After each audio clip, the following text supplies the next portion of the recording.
Eh bien, chers auditeurs d'Espoir Média et bien évidemment de notre émission 3DS, bienvenue pour ce nouveau trimestre, pour la première étude du nouveau trimestre, dont le thème général c'est la mission. Et aujourd'hui, eh bien, la mission de Dieu envers nous. Quel beau thème, quelle belle perspective de pouvoir tout le long du mois d'octobre, novembre, décembre, d'aborder cette thématique. Donc, bienvenue à chacune et à chacun. Je sais que vous êtes très nombreux à nous suivre et je continue à vous demander de vous abonner. Ça vaut vraiment la peine pour suivre les émissions 3DS et bien évidemment d'autres émissions d'Espoir Média. Donc, aujourd'hui, c'est pour l'étude du sabbat 7 octobre.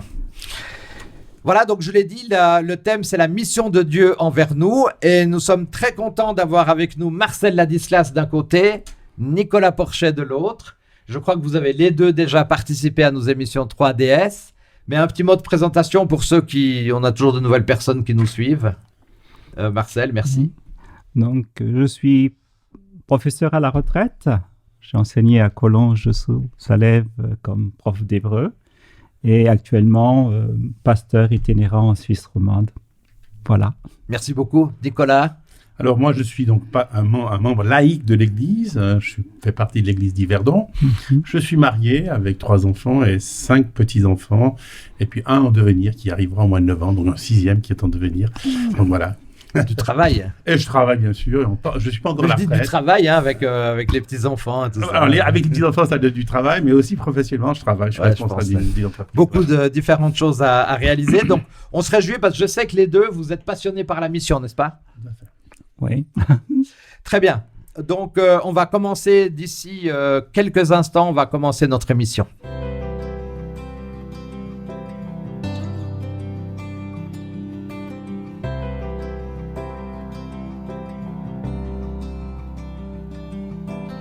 Alors, j'ai un peu hésité à formuler ou à poser cette question, mais Marcel, quand quelqu'un a de la peine à délivrer peut-être un message précis ou concret à donner sur un sujet, sur la mission et autres, qu'est-ce que ça pourrait signifier pour cette personne? Quand on n'a rien à dire, parce qu'on n'est pas rempli par un message... Ou qu'on a de la peine à peut-être développer sa pensée. Oui, alors, développer sa pensée, avoir de la peine, c'est une chose. Oui. Mais avoir un message à porter, parce qu'on est vecteur de sens dans notre vie. On est parent, on occupe différentes responsabilités à différents moments. Et donc, je crois dans ces différentes positions, la vie nous porte à entrer en communication avec d'autres personnes, à interagir. Et dans l'interaction, effectivement, il y a sa part à donner. Il y a des gens qui peuvent, sur tous les sujets, dire des choses parce qu'elles pensent avoir la science infuse. Ça, il y en a. Mais on ne parle pas de cela, je suppose. Alors, Nicolas, quand quelqu'un vraiment a de la peine à développer une pensée sur une idée, ça pourrait signifier quoi pour cette personne? Alors, soit elle n'a pas compris le message, soit elle n'a pas compris l'idée. Tout à fait. Ça peut arriver. Oui. Ou alors elle est morte, parce qu'elle n'a rien à transmettre. Oui. Donc, ça peut être 2 choses. Donc, ça dépend un tout petit peu de qu'est-ce qu'elle perçoit et comment est-ce qu'elle comprend la chose. Je pense que c'est plus, quand on n'a rien à dire, c'est qu'on n'a pas compris le principe de la mission et on ne sait pas quoi retransmettre. Mais alors, quand on est en face de cette personne, est-ce que nous, on aurait quelque chose peut-être à rappeler, quelque chose à préciser, quelque chose à signifier? Ou bien on laisse juste cette personne en disant, pour finir, elle est comme ça et puis basta, quoi. Le Christ a dit une parole intéressante à la Samaritaine en disant que si elle buvait de l'eau de vie, elle deviendrait une source de vie qui jaillirait. Nous sommes tous une source, quelque part. Jacques dira qu'il y a de cette source que nous avons, il ne peut pas y avoir à la fois de l'eau amère et puis de l'eau douce. Et donc, nous sommes une source et nous devons simplement savoir quel type d'eau nous allons fournir aux autres. Est-ce que nous allons donner de l'eau de vie ou bien est-ce que ce sera du poison? Et c'est à ce niveau-là que je placerai la question. Si j'ai une relation avec Christ qui est la source de vie, je deviens moi-même un vase communicant. Je transmets ce que j'ai reçu. Alors, Nicolas, Voilà. la mission de Dieu envers nous, elle se situe à quel niveau? Qu'est-ce que ça signifie, en fait, dans notre thème de cette première étude? Qu'est-ce que la mission de Dieu envers nous? Alors, Dieu, il a une mission pour chaque être humain qui accepte sa présence en lui. Hein. Comme Marcel l'a dit, si on est lié à la source de vie du Christ, on va se remplir de son amour, de ce qu'il a à nous transmettre, et ensuite, on va déborder et on va pouvoir transmettre ce qu'il a ce qu'il nous a dit aux autres. Tout à fait. Donc, en fait, il faut bien digérer ce que Dieu nous donne et juste pas l'avaler comme ça, mais aussi le partager ailleurs, quoi. Oui, je crois que Dieu est amour et il nous déverse cet amour. Dieu est un parent, il est un père. Il nous a créés avec son amour. Et il a une mission d'éducation, une mission parentale à ce niveau-là. Il est aussi celui qui prend soin de nous, qui s'occupe de nous. Et de la même manière, nous sommes en relation avec les autres appelés à être à leur côté, à être aussi éducateurs parce que nous avons des enfants ou bien simplement des amis avec qui nous partageons une parole, avec qui nous partageons un espoir. Et je crois que c'est dans cette idée-là, comme la devise de l'armée du salut, c'est avec l'autre, avec Dieu, avec l'autre et avec soi. Je crois que il faut d'abord être avec Dieu. Ensuite, on peut être avec les autres et avec soi, parce que si on n'apprend pas du temps aussi pour se remplir, pour passer du temps seul avec Dieu, je crois que ce n'est pas possible de pouvoir ensuite déverser sur les autres ce que nous avons reçu. Dans Jacques 1, versets 14 et 18, il est dit « Mais chacun est tenté quand il est attiré et amorcé par sa propre convoitise. Puis la convoitise, lorsqu'elle a conçu, enfante le péché étant consommé, produit la mort. Ne vous y trompez pas, mes frères bien-aimés. Toute grâce excellente, tout don parfait descendant d'en haut, du Père et des Lumières, chez lequel il n'y a ni changement ni ombre de variation. Il nous a engendrés selon sa volonté par la parole de vérité, afin que nous soyons en quelque sorte les prémices de ses créatures. Il nous a donc engendrés selon sa volonté par la parole de la vérité. On est tout à fait là dans l'idée de la mission que le Seigneur nous confie. Alors je dirais assez parlé, il est temps d'agir. Un commentaire, l'origine et l'objectif de la mission ne se trouvent qu'en Dieu. Et alors, cette mission, elle a commencé à quel moment? Avec l'appel d'Abraham? Non, pas avec envie de dire oui, Marcel, je pense, mais bon. Non, bien avant. Bien avant? Oui. Je pense que, comme certainement tu le diras plus tard, elle a commencé même avant la création. Je veux dire, à partir du moment où Dieu a décidé de créer les créatures, les êtres, il a dû y réfléchir, penser. C'est comme un père qui a un projet, quelqu'un qui projette d'être père, une mère qui projette d'avoir des enfants, parce que c'est un projet de vie. Eh bien, on réfléchit en amont, on prépare le nid. Et bien, c'est ce que Dieu fait. Donc, le projet de Dieu d'avoir une famille, parce qu'il est quand même, toute famille, selon l'Épître aux Éphésiens, tire son origine du père, hein, parce que dans le grec, il y a un jeu entre patria et pater. Patria, c'est la famille.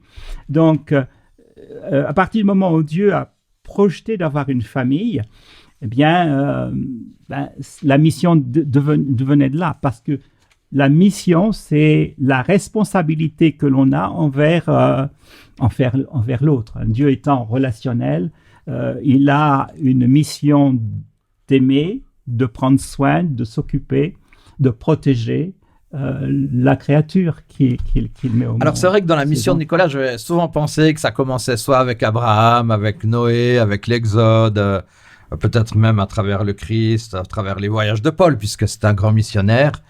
Et puis là, Marcel nous dit qu'en fait, ça a commencé avec Dieu lui-même, hein, quelque part. Tu corrobores un peu cette idée? Alors, j'abonde dans ce sens-là. Hein. Je pense que, comme l'a dit Marcel, hein, quand on planifie une famille, on doit planifier tout. Hein. Il faut planifier le lit du bébé, il faut planifier la chambre, il faut planifier la couleur, si c'est un garçon ou une fille. Il y a toutes ces choses-là. Et je pense que Dieu, en homme sage et omnipotent, avec toute sa sagesse, il a pu planifier les choses bien avant la création de la terre. Dès avant la fondation du monde. Il y a des textes qui nous disent dès avant la fondation du monde. C'est incroyable quand même. Hein. Ouais. Et l'autre élément aussi, c'est de bien réaliser que Dieu n'a pas été pris au dépourvu. Oui. C'est quelque chose de planifié. De planifié, de mince, préparé. Il y a eu de une préparer. erreur. Alors hop, je fais vite un plan de sauvetage. Non, c'était bien pensé dès le début de la création. D'ailleurs, dans vos réponses, on le voit très bien dans le livre de la Genèse, au chapitre 1er, versets 26 et 27, où il est dit ceci. Puis Dieu dit, faisons l'homme à notre image, selon notre ressemblance, qu'il domine sur les poissons de la mer et les oiseaux du ciel, le bétail sur toute la terre. Dieu créa l'homme à son image, il le créa à l'image de Dieu, et il créa l'homme et la femme. Donc on voit ici que dès le commencement, il établit une relation avec Adam et Ève, n'est-ce pas? Oui, il dit nous ferons l'homme, littéralement. Naaseh, nous ferons l'homme à notre image, son ressemblance. Mais quand il est dit nous ferons, ça veut dire quoi? C'est la Trinité, c'est le Père, c'est un pluriel. C'est intéressant parce que c'est la première fois qu'apparaît un sujet pluriel dans le texte. Et l'être qu'il va créer, d'ailleurs, c'est un être pluriel, l'homme et la femme, un duel, on va dire, plus précisément. Donc, il y a dans ce Naaseh, il y a un dialogue qui s'opère à l'intérieur d'un être pluriel, qui est Dieu, un Dieu communautaire, quelque part, et pourtant un. C'est ça qui est intéressant. Donc, ça veut dire qu'il y a un projet qui est fait déjà en Dieu lui-même, Dieu lui-même, dans le cœur de Dieu. Et ce Dieu qui crée va créer un être qui soit à son image, c'est-à-dire un être de dialogue, puisque l'homme et la femme doivent dialoguer, s'unir, devenir un, comme Dieu. Mais alors, Elohim Marcel, est un. si tu me permets, ça veut dire quoi être créé à l'image de Dieu? Est-ce que c'est vraiment possible d'être à la ressemblance de Dieu? Est-ce que c'est une question de caractère, d'amour? C'est quoi ce créer à l'image de Dieu? Ça m'a toujours intrigué. Alors, créer à l'image de Dieu, c'est être semblable à Dieu, parce que Dieu est un être, comme j'ai dit tout à l'heure, un être de relation. Ça veut dire que nous sommes aussi des êtres de relation. Dieu est un être qui est tourné vers la relation. D'accord. Nous sommes appelés à la relation. C'est l'idée de la relation. Oui, ça c'est une chose. Ensuite, il y a le fait que quand on dit à l'image de Dieu, il est là comme le représentant de Dieu pour la création qu'il fait. D'accord. Alors, Nicolas, ce qui est intéressant, c'est qu'il crée le 6e jour, oui. Et le 7e jour, c'est tout de suite la rencontre. La rencontre, ouais, c'est ça. De nouveau, cette relation, oui. le sabbat, le jour de repos, alors que ni l'un ni l'autre n'avaient besoin de se reposer. Et là, c'est la relation de rencontre. Et c'est ça qui est exceptionnel. J'avais vu l'idée qu'en fait, il s'arrête de créer, il va contempler ce qu'il a créé, en fait. Il va prendre un temps de recul pour contempler tout ce qu'il a fait. Oui, mais c'est aussi la communion. Quand on dit au début, on a l'Esprit de Dieu est au-dessus de la terre au tout début, dans Genèse, et on sait que l'Esprit est appelé le Ruach HaKodesh, le Saint-Esprit, et c'est lui qui va sanctifier le sabbat et qui va le bénir. Et ce temps, c'est un temps de relation, parce que il est dit que le sabbat est dans le texte de l'Alliance qui est dans Exode chapitre 31. Ici, je reprends le texte. Pour le sabbat, il est dit ceci. Voilà. Ce sera un signe entre moi et vous dans toutes vos générations, pour qu'on sache que c'est moi qui vous rends saint. Vous observez le sabbat, car il est sacré pour vous. Et puis, on voit bien que c'est un signe d'alliance.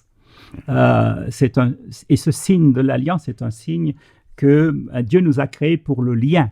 D'accord, le lien. C'est ça. On a noté, nous avons été créés à l'image de Dieu. C'est vraiment l'idée de la relation. Ça veut dire si Dieu nous aime et si Dieu entreprend, on le verra tout à l'heure d'ailleurs, une relation avec ses enfants, eh bien, nous devons aussi créer une relation avec notre prochain. Alors, Nicolas, après l'interruption du péché, est-ce que Dieu continue sa mission avec nous?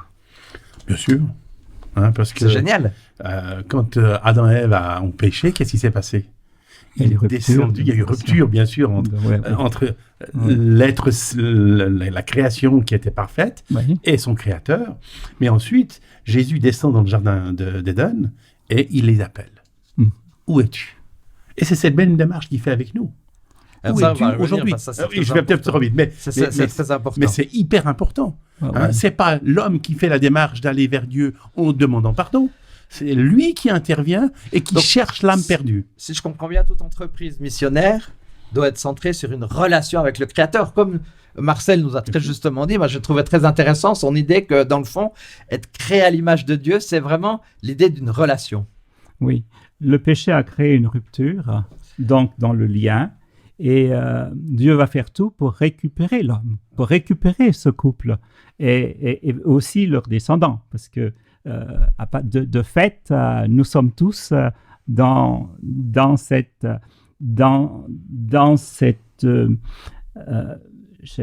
incapacité à nous mettre en relation avec l'autre, parce que c'est un handicap qui nous a été transmis et nous devons apprendre à entrer en relation avec Dieu et les autres. Nicolas, Dieu vient à notre rencontre suite au péché, n'est-ce pas incroyable? Alors moi je trouve ça exceptionnel. Il aurait pu le salaire du péché c'est quoi? La mort. C'est la mort. Ouais. On est d'accord. Il aurait pu dire ils ont fauté. Maintenant ça suffit. On les euthanasie, terminé, je reconstruis. Ouais.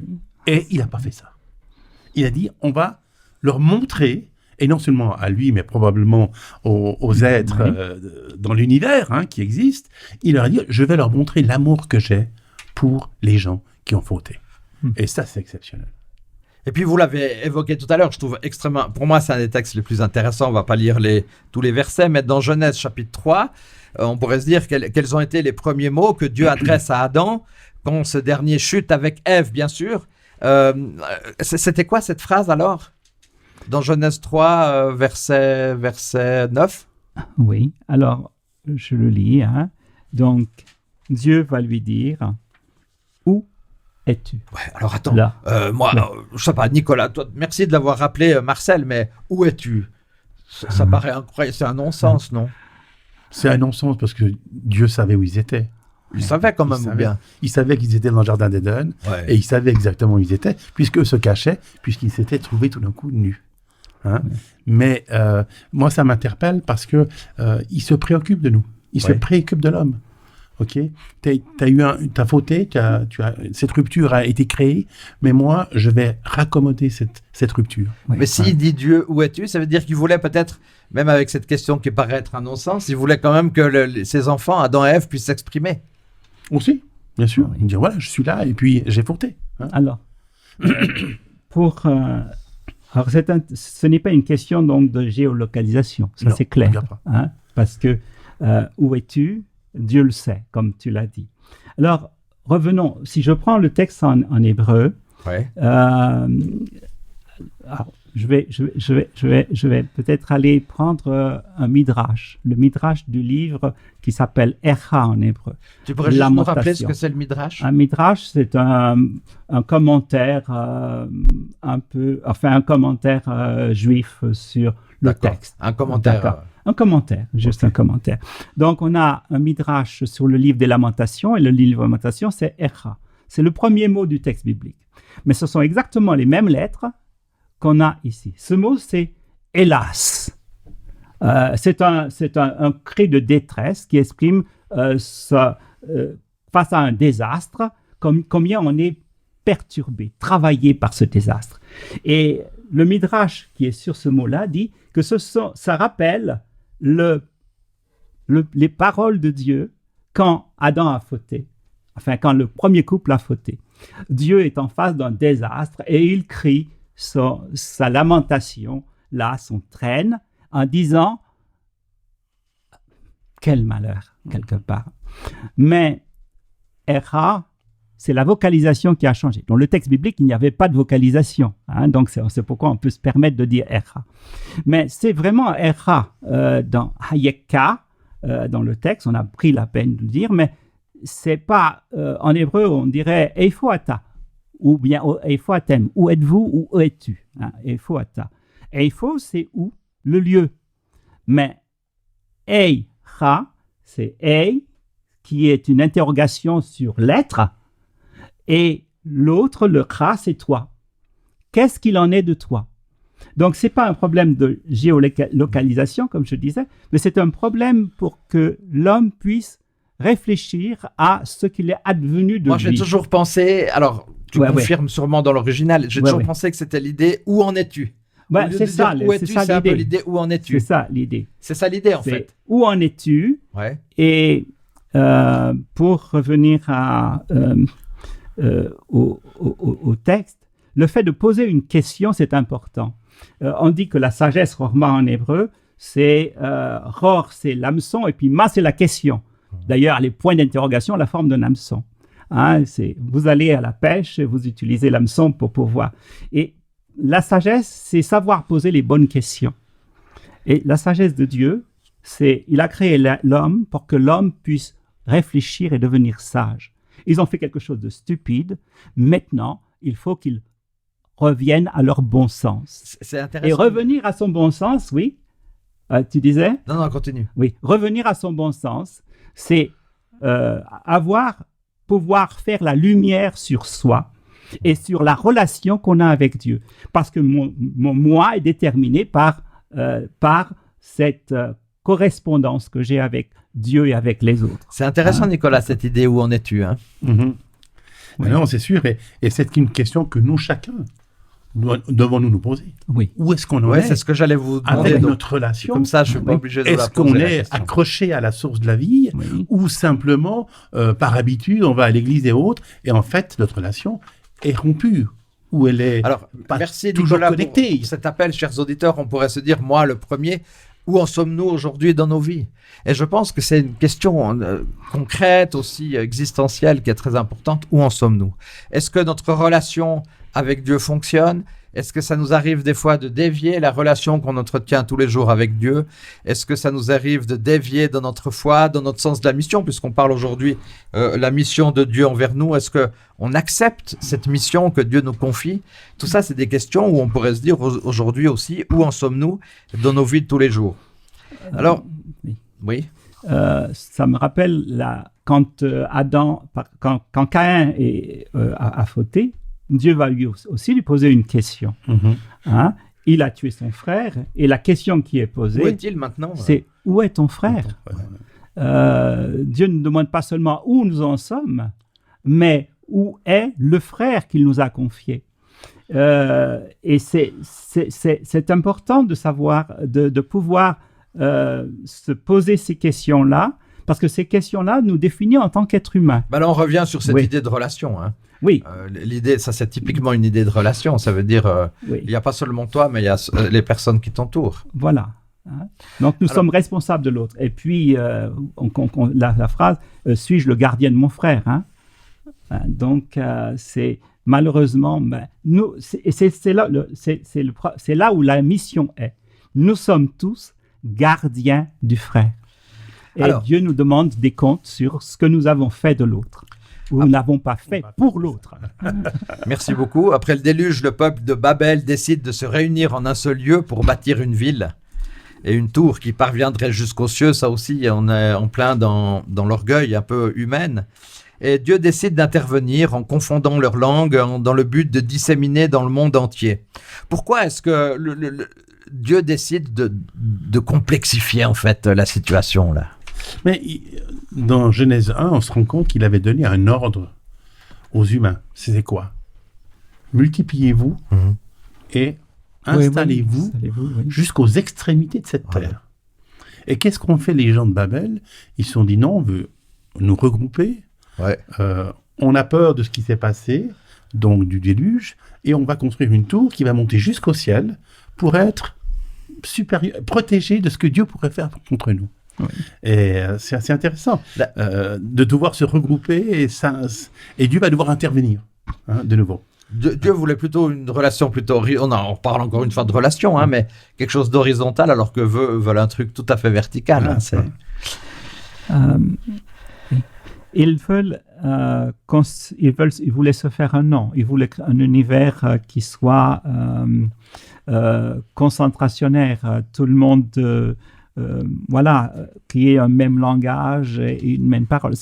Enfin, chercher l'unité dans ce sens-là, mais pas simplement au niveau des schémas de pensée, mais c'est aussi essayer de fusionner quelque chose. Nous sommes appelés à être divers, à être différents, à avoir chacun notre personnalité.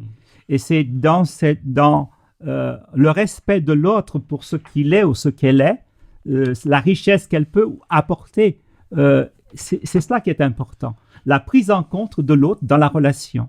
Donner une place à l'autre, lui laisser s'épanouir et devenir ce qu'il est. Or, on a l'impression que quand nous faisons un nom, afin que nous ne nous dispersions pas sur toute la terre, les hommes veulent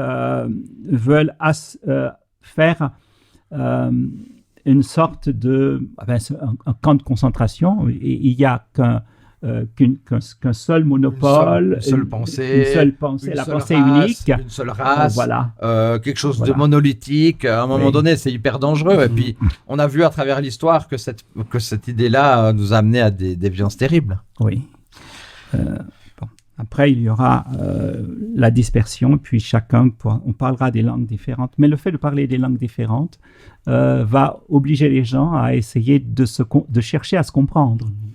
Et à essayer de nouveau d'entrer en relation. Quand même, parce qu'il y a la relation il y a des barrières qui sont les langues qui se dressent, et automatiquement, l'esprit humain va chercher les moyens de trouver le chemin de l'autre, le chemin du cœur de l'autre. Alors, et apprendre de l'autre. Apprendre. On est obligé d'apprendre une nouvelle langue, une nouvelle manière de penser. Et autres. Et on s'enrichit de cela. Surtout aussi de se dire, dans le fond, je ne suis pas le seul et unique à avoir une bonne pensée. On a vu que effectivement l'adversaire aussi, malheureusement, il voulait avoir cette idée-là un peu. Oui. Je veux être supérieur à Dieu, je veux être supérieur, je suis le seul au monde. Alors, pour revenir à l'idée essentielle de cette mission, on a dans une mission extraordinaire que Dieu va nous partager, mais va partager notamment à Abraham. Dans Genèse 12, versets 1 à 3, l'Éternel dit à Abraham, Va-t'en de ton pays, de ta patrie, de la maison de ton père, dans le pays que je te montrerai. Je ferai de toi une grande nation, je te bénirai. Je rendrai ton nom grand et tu seras une source de bénédiction. Je bénirai ceux qui te béniront, je maudirai ceux qui te maudiront, et toutes les familles de la terre seront bénies en toi. Moi, ce que j'aime bien ici, Nicolas, c'est cette idée, je serai ton Dieu, je serai avec toi, je suis avec toi. Oui, parce que c'était demander à Abraham de quitter son lieu de naissance, son pays, pour aller dans une région qu'il ne connaissait pas et que Dieu allait lui transmettre au fur et à mesure de son pèlerinage en montant sur... Et moi, je trouvais ça assez important. Je veux dire, c'est que Dieu dit, mais je serai avec toi. Ne t'inquiète pas. Sa famille était dans l'idolâtrie aussi. Bien sûr, c'est un monde idolâtre. Et on voit très bien, il y a lui qui va partir avec son neveu Lot, et ils vont se joindre pour partir. Mais c'était quand même quelque chose. Je ne sais pas si aujourd'hui on me posait la question, écoute, il faut quitter la Suisse pour aller ailleurs. Est-ce que je ferais ? C'est là la question que je me pose. Est-ce que j'accepterais ? Est-ce que j'accepterais cette mission, même si je fais confiance à Dieu, est-ce que je l'accepterais ? Souvent on entend, oui, alors on a pris une option qui est sûrement la nôtre, et puis on met Dieu derrière. Voilà. Au lieu de faire l'inverse. De se dire, j'avais peut-être pas forcément pensé à cette réalité ou cette mission-là, mais j'accepte parce que Dieu nous la demande. Et dans le fond, dans la suite de l'histoire, Joseph se trouve en Égypte. Est-ce que, Marcel, la mission existe avec Joseph ? Alors, oui, parce que la mission qui était donnée à Abraham, c'était d'être lui aussi un moyen de bénédiction pour les autres. Dieu dit, je ferai de toi une grande nation, je te bénirai. Et si je te bénis, donc à travers toi, les autres seront bénis. Rappelons qu'Abraham a dû se rendre à Canaan, et c'était justement un des fils le petit-fils donc de Noé, Canaan, qui a été maudit. Et c'est assez intéressant, par le père, par le grand-père. Donc, c'est assez intéressant qu'il l'envoie là, justement, pour qu'il soit source de bénédiction. Voilà, Dieu veut dans cette terre qui est un peu maudite à cause du péché, il veut que nous soyons des vecteurs de bénédiction. Est-ce que Dieu veut nous... Oui. Ouais, non, vas-y, continue, excuse-moi. Oui. Et quelque part, d'une certaine manière, même quand notre ami Joseph va se trouver prisonnier, esclave de Potiphar et ensuite en prison. Même à travers toutes ces étapes-là, Dieu sera avec lui.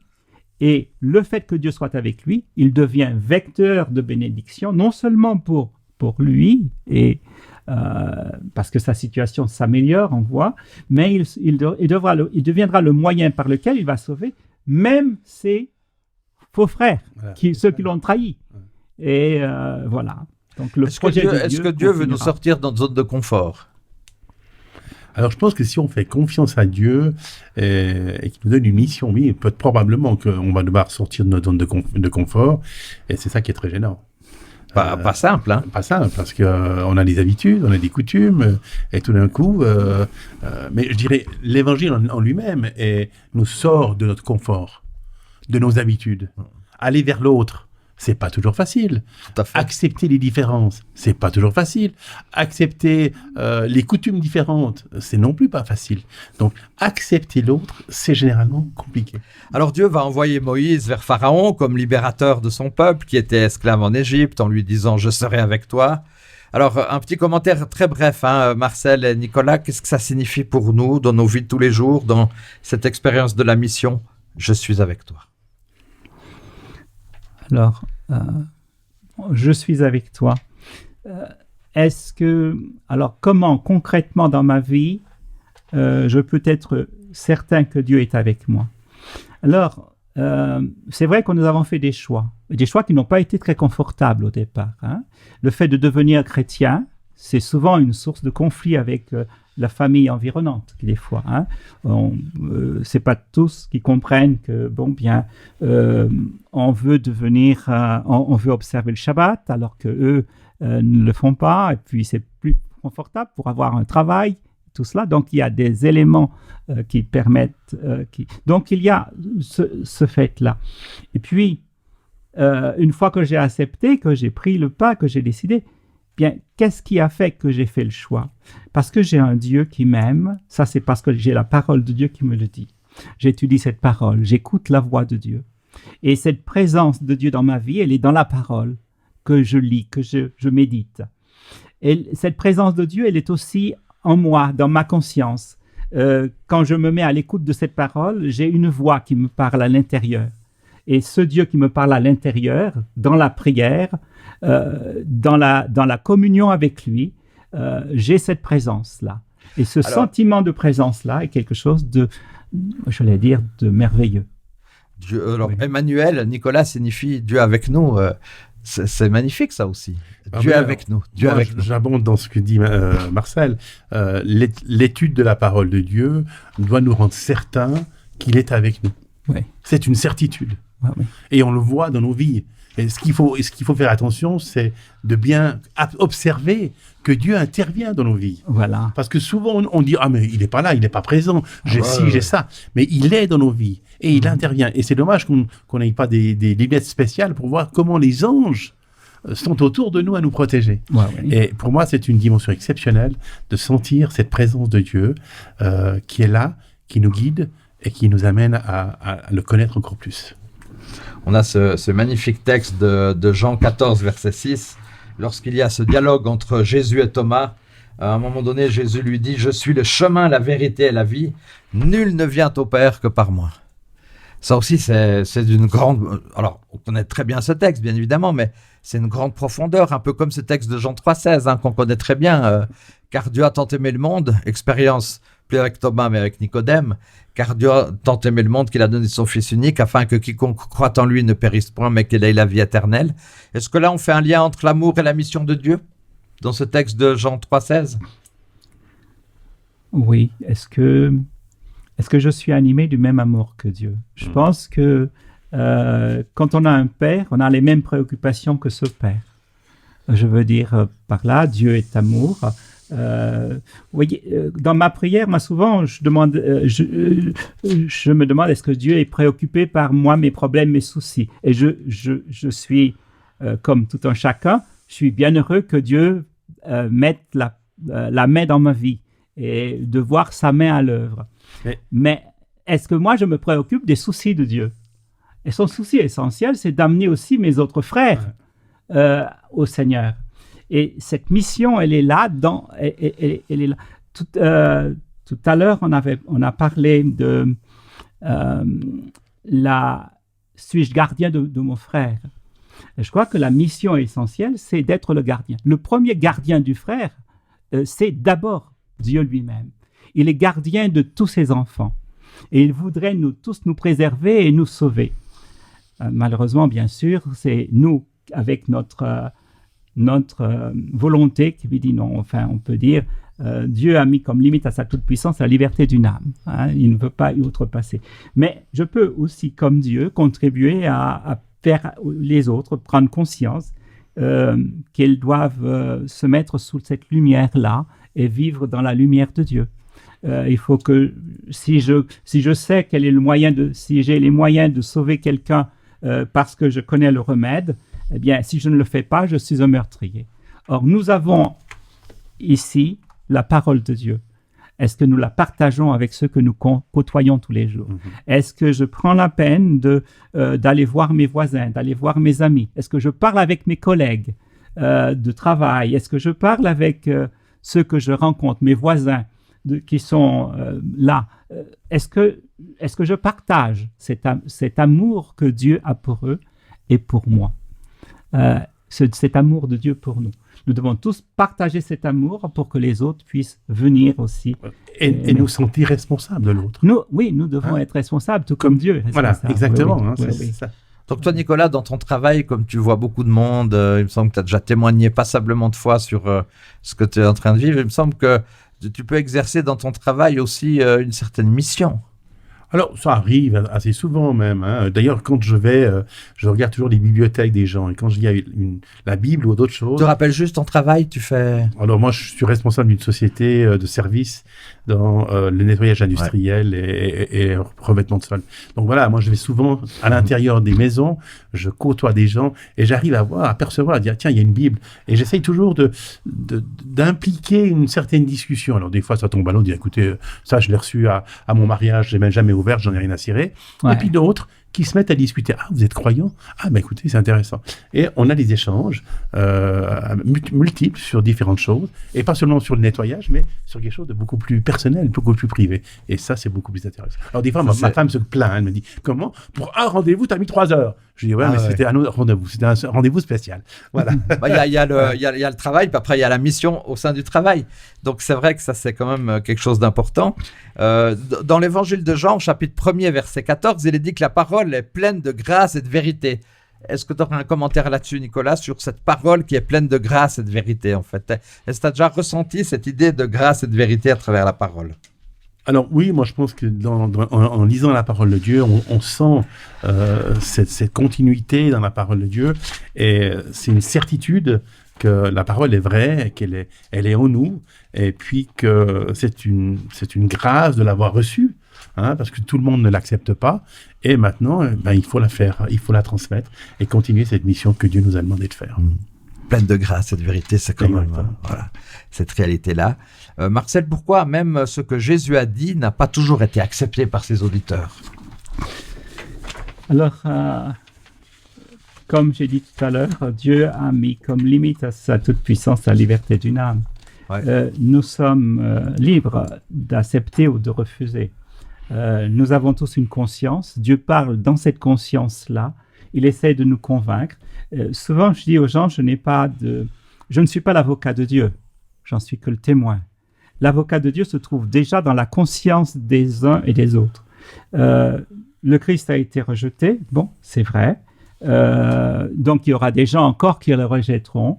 Et mon but à moi, c'est de parler de Jésus, de témoigner de ce qu'il a fait pour moi dans ma vie.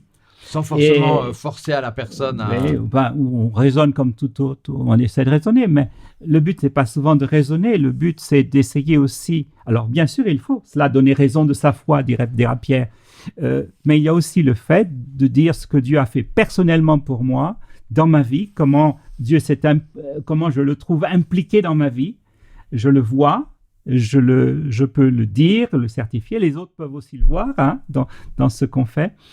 Et ça permet de tenir debout, malgré les difficultés, la maladie, tout ce qu'il peut y avoir.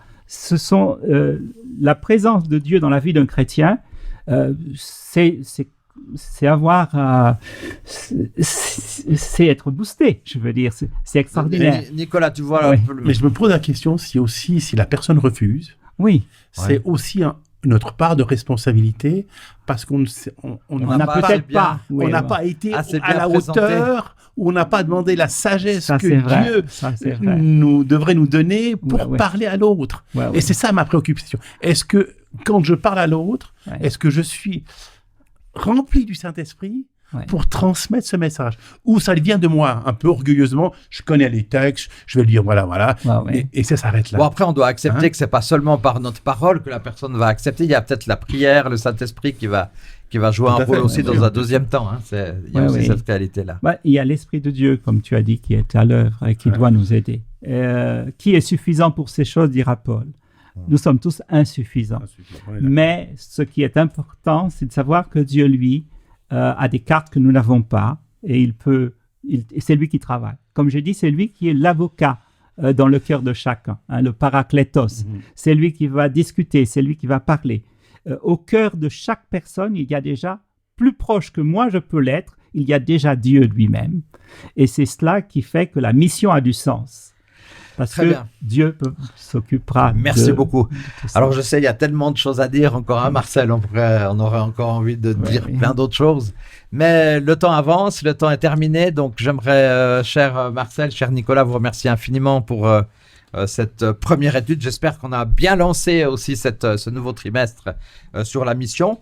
J'aimerais vous dire que nous sommes très heureux, chers auditeurs, puisque dans 15 jours, nous allons retrouver Marcel et Nicolas pour l'étude numéro 3 déjà, donc vous verrez, on va avancer petit à petit. Et durant ce trimestre, on sera engagé à nous engager aussi dans la mission de Dieu, d'être prêt à partager chaque semaine aussi autour de nous. J'aime bien toujours peut-être nous lancer un petit défi. Le défi, c'est de prier chaque jour pour que Dieu suscite dans notre cœur l'envie de participer à sa mission.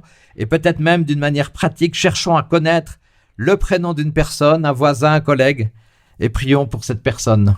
Je vous invite, chers auditeurs, à le faire. On va le faire nous-mêmes, je pense aussi, de pouvoir vraiment prier pour une personne. Des fois, on veut prier pour 10 personnes ou 15 personnes à la fois, puis on voit que c'est difficile. Mais si chacune et chacun d'entre nous, nous sommes quand même 10 000 à peu près à suivre cette émission, si chacune et chacun, on est prêt à prier pour une personne, ça fait 10 000 personnes de plus. On serait 20 000, c'est génial. Donc, que le Seigneur nous bénisse et qu'il nous garde. Et Nicolas, je vais te demander de nous terminer cette première étude par une prière. Volontiers. Oui, Seigneur, merci pour ce privilège de partager ta parole de Dieu, alors que nous venons d'étudier cette mission que tu as fait dès le commencement du monde, cette mission d'amour, de relation avec l'autre et avec Adam et Ève. Je te remercie pour ça, parce que tu es venu nous chercher, tu nous cherches encore, et tu n'as qu'une seule envie, c'est que nous puissions faire partie de ton corps. Garde-nous et pardonne-nous pour nos péchés, nous au nom de Jésus. Amen. Amen. Amen. Voilà, donc encore une dernière chose, chers auditeurs, abonnez-vous, continuez à nous suivre. Bienvenue pour tout le monde et surtout à la semaine prochaine, déjà pour la deuxième étude. Au revoir.